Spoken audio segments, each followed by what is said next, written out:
حضور اکرم صلی اللہ علیہ وآلہ وسلم شب معراج میں بیت المقدس کی طرف جاتے ہوئے مصر کے قریب ایک مقام سے گزرے تو انہیں نہایت ہی اعلیٰ اور زبردست خوشبو آنے لگی۔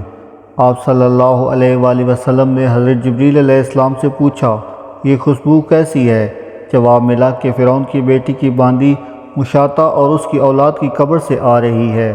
پھر حضرت جبریل علیہ السلام نے اس کا قصہ بیان کیا کہ مشاطہ فرعون کی بیٹی کی خادمہ تھی اور وہ خفیہ طور پر اسلام لا چکی تھی۔ ایک دن فرعون کی لڑکی کو کنگھی کرتے ہوئے اتفاقاً اس کے ہاتھ سے کنگھی گر پڑی۔ وہ اٹھانے لگی تو بے ساختہ اس کی زبان سے بسم اللہ نکل گیا۔ اس پر شہزادی نے کہا کہ آج تو نے عجیب کلمہ بولا، رب تو میرا باپ فرعون ہی ہے، پھر تو نے کس کا نام لیا ہے؟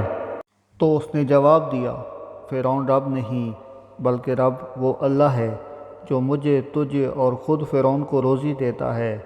شہزادی نے کہا، اچھا تو میرے باپ کے سوا کسی اور کو اپنا رب مانتی ہے؟ اس نے جواب دیا، ہاں ہاں، میرا، تیرا اور تیرے باپ سب کا رب اللہ تعالیٰ ہے۔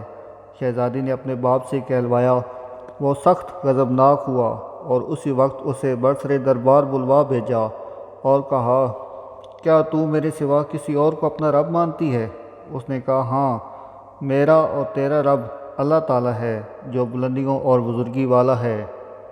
فرعون نے اسی وقت حکم دیا کہ تانبے کی جو گائے بنی ہوئی ہے اس کو خوب تپایا جائے، اور جب بالکل آگ جیسی ہو جائے تو اس میں اس کے بچوں کو ایک ایک کر کے ڈال دیا جائے، آخر میں خود اسے بھی اس میں ڈال دیا جائے۔ چنانچہ وہ گرم کی گئی۔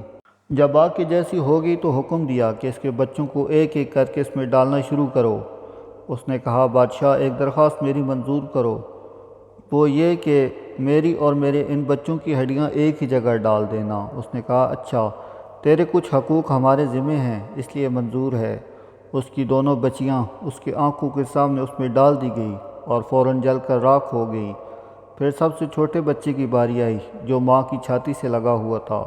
فرعون کے سپاہی نے اسے گھسیٹا تو اس نیک بندی کی آنکھوں میں اندھیرا چھا گیا۔ اللہ تعالیٰ نے اس کے بچے کو اسی وقت زبان دے دی اور اس نے بآواز بلند کہا، اماں جان افسوس نہ کرو، اماں جان ذرا بھی پس و پیش نہ کرو۔ حق پر جان دینا ہی سب سے بڑی نیکی ہے۔ چنانچہ انہیں صبر آ گیا۔ اس بچے کو بھی آگ میں ڈال دیا گیا اور آخر میں ان کی ماں کو بھی اسی آگ میں جلا کر مار دیا گیا۔